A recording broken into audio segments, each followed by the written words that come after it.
Сәлеметсіздер ме, құрметті оқырман? Мені қолдап, каналыма тіркеліп, лайк баса кетіңіздер. Арын сатқан ару 2 бөлім. Кешкі сағат 7-лер шамасында Самат есік алдына келеді.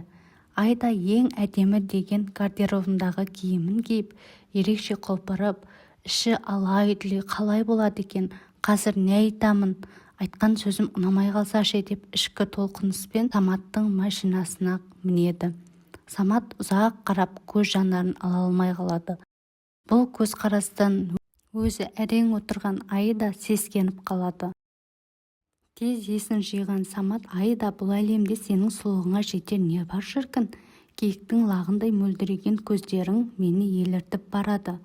Айда: кешірерсіз, мен бара берсем қалай болады екен? Самат: жоқ қарағым, не болды саған? Қызықтың бәрі алда. Осылай Самат өзі жылулық жетіспей жүрген Айдаға бар жылы сөздерін арнап кешкі асқа көндіреді. Осы сәтте Айда: иә, неге бармасқа, мен сонда әдемі мейрамханадан ас ішуге лайықты емеспін бе? Деген арам ой Айданың есіне сап ете қалады. Екеуі мейрамханаға қарай бара жатыр. Көліктен Самат түсіреді. Бұл жағдай Айданың ойын өзгертеді.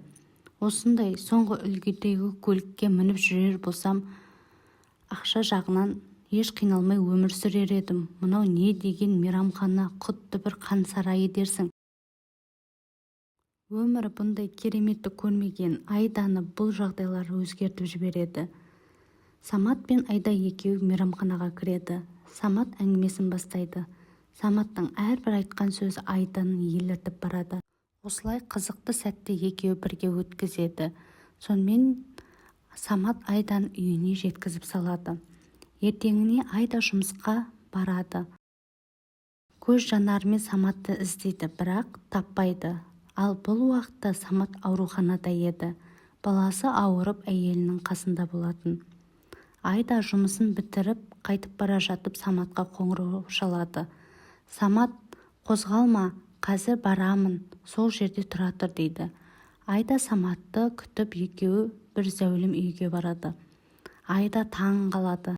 Самат Айданың аңғалдығын пайдаланып: болашақта екеуміз осы үйде тұратын боламыз. Қазір кір, ішкі құрылысымен таныс, жүр бірге кірейік дейді.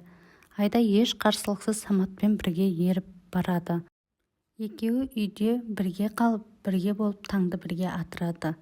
Таң аты Саматтың телефонына тыным болмай таңғы ұйқысынан оятады. Телефонға қараса келіншегі екен. Арғы бөлмеге барып телефонды ала бергенде жағымсыз жаңалықты естиді.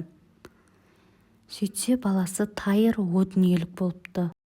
Бұны естіген Самат өз-өзін кінәлап, баласының шетінегенін өзінің іс-әрекетінен көріп, Айданы үйден қуып шығады. Барлығына Айданы кінәлі етеді. Құрметті оқырман, әсіресе жас қыздар, сіздерге айтарым: ақшаны, байлықты ойлап, ар азабын бастан кешпеңіздер. Еркекте еш жоқ дейді атам қазақ. Соңында кейіпкеріміз секілді ешкімге керек болмай қаласыздар. Барлығы өздеріңізге байланысты.